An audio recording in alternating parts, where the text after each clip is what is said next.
Hey guys, what's going on? I haven't done a Instagram TV segment in a long time, but I want to go ahead and do one today, talking about some common mistakes you see with bench press. Just to preface, this is all through my perspective. So, I don't know, take it however you want to. I feel like I've done well with my bench press, and I've worked with some other people with their bench press, and I feel good about it. So these are some things that I promote for myself and for others in regards to not just promoting strength, but safe habits as well. So one of the first things I noticed about people's bench press is controlling the weight, okay? So when you control the weight, we're talking about descending downward, not just for a slow tempo, but for building that elastic potentiation. So when I talk about elastic potentiation, what it is you descend with the bar, and again, you're building tension. You're not just coming down like with a slow tempo, as if you're trying to elicit some kind of, overwhelming sensation for growth and development. But so you descend and you're building tension, and the mindset needs to be, I'm coming down, I'm building tension, I'm trying to stay tight so that whenever I hear the press command or when I'm ready to press the weight, I can bring back all the energy I stored within that elastic moment and redirect it into the bar. So one of the things that I posted was a video of me bench pressing 450 at a competition a few weeks ago. And I knew that in that moment when I was going for 450 pounds, I needed to really control the weight because I didn't want to have a moment to where the bar just dipped into my chest and I felt like I lost control. So I'm going down tightly. I feel my chest, I hold it, and then I press. And I really felt strong in that moment. And I think that's something that I've worked with others as well, being able for them to promote bigger growth and development with their bench because they can actually control the weight. You do see some of the big iconic bench pressers of the world who are, benching 600, 700 and soon to be 800 pounds by Julius Maddox. And you will notice that when it comes down, it does get to the point where, it's kind of sinking in their chest. But I'm going to say this. I'm not the person that works with them. I admire them and I think they're amazing. And just think about it. Honestly, you got 600, 700, 800 pounds in your hands. It's going down to your chest. It's probably going to be really hard to control all that weight. But hey, they press it and they're awesome. So that's just kind of if you were bringing up the conversation of, well, why are the best bench pressers letting the weight sink in? That's an argument for themselves and for the people who work with them. And, that's not my place to really discuss that. I'm just talking about, in general, okay? It's not really in general that you see many people who can do that. So it's an amazing feat and, I think it's amazing. So besides talking about controlling the weight and, maybe some other different examples that might differ from that, the second thing that I noticed that's a problem is super wide bench pressing. So when you bench so wide, I really think there's going to be an overwhelming amount of tension I guess I'd say tension or just, sensation in various parts of the shoulder joints.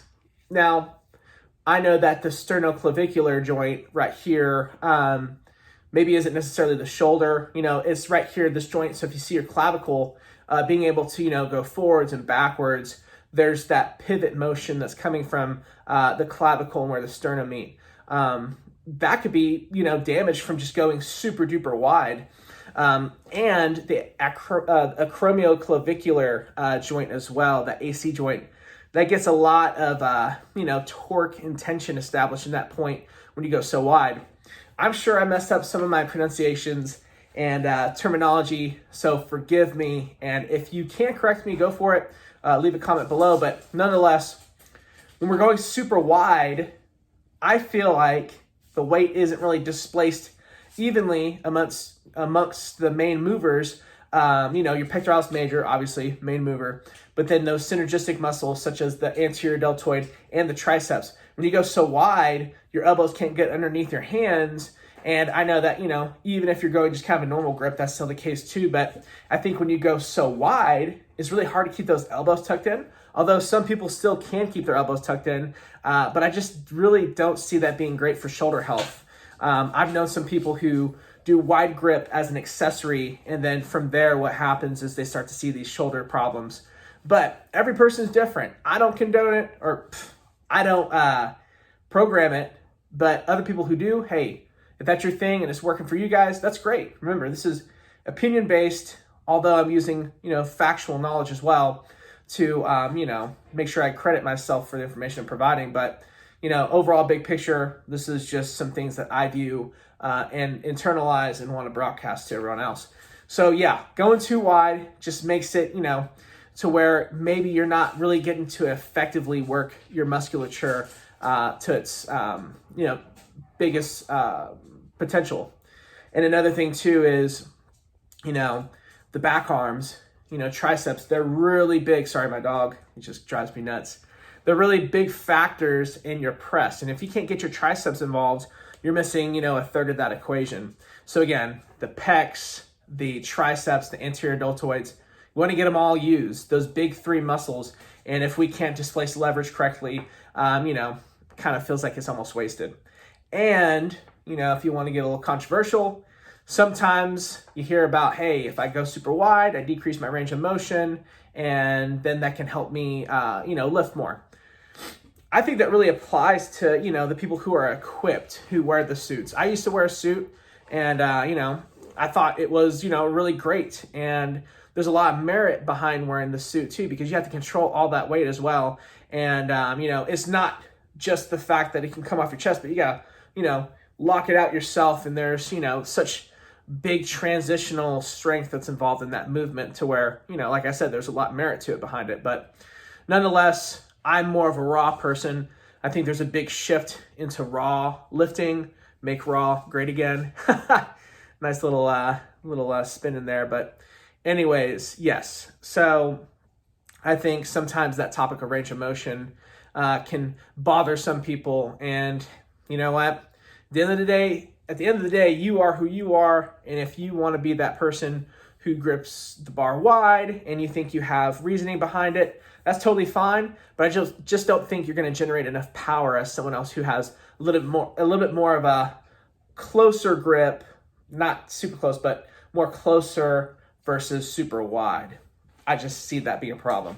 And then the last thing is you got to differentiate your programming. I keep holding this thing and you guys keep seeing it. It's my ebook, Bench Press Bully.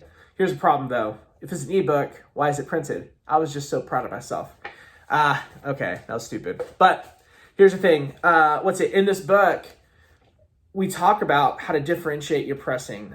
We talk about how to, utilize some of the best ways of displacing leverage amongst the musculature when we break down the anatomy of the bench press. There's a lot of good information in here that kind of stems from this conversation we're having. And we're talking about, common mistakes we see and some big tips I want to promote. So there's a lot of that in here. And one of the things I talk about is differentiating your programming. In the book, it sounds kind of backwards almost, where I'm telling you guys, hey, programming should be different person by person, but this book has a program that you can use for your advantage. It's an 8-week sample program. I know that sounds backwards, but when I built the 8 weeks, I really wanted each week for it to encompass some other strength deficit you might have, whether it's, lockout strength, bottom strength, getting it off the chest, or transitional strength where you get it off your chest and then you're at the lockout and you just can't finish it. I tried to use a bunch of different movements and tactics to help promote that in the book. But just in general, how I press is different than how this person presses. How you doing? So why would we follow, the same exact programming? So it's nice that, there's such a big reach for online programming and coaching and doing it from a mobile standpoint versus having to pay someone to be right next to you when you really know what you're doing. You just need a little bit more guidance. Maybe it's more of a mentorship, I guess. But that's the big thing about, differentiating your programming. So if you were to learn anything from this last step, is essentially stop going online and getting these free programs that are just established for the general population. Go out there and take that next step. If you're that, that person who's saying, oh, I wish I could bench 3 plates, and you're still struggling with 2 plates, and you've been using the same program for 3 years, try something different. Okay, you got to reach out to someone or some service to advance yourself. It's kind of like with anything else in your house. I mean, you could be trying your best to be an expert electrician to solve your own problems, but at the end of the day, there's people out there who are experts for a reason. And one of the biggest things I promote with people is, yes, I want to work with you, I want to establish that relationship, and I want to grow a business, okay? Not most people want to admit that, but I will. But at the same time, I want to teach you through knowledge, okay? This is knowledge I have, and then when I work with people, I try to spread this knowledge like I'm doing this right now, just so that you have quality, moments to where you can advance yourself, intelligently, so that hopefully in the future, if you were to, learn some stuff from me or whatever, you can take that information and grow your own programming. I'd be a fool to say I'd have a client for, 10 years. I want them to learn from me, and I don't want them to feel like they're stuck with me. So it's almost as if, it's a platform to reach other people to teach. So at the end of the day, hopefully you heard some good, useful things from me that could be helpful for you in your pressing. If you have any more questions, check my page and website. And if you want to check out the book, it's a link on my Instagram. Give that a shot. But other than that, thank you guys so much for your time and effort, and hope to hear from you guys soon. All right, thanks. Bye.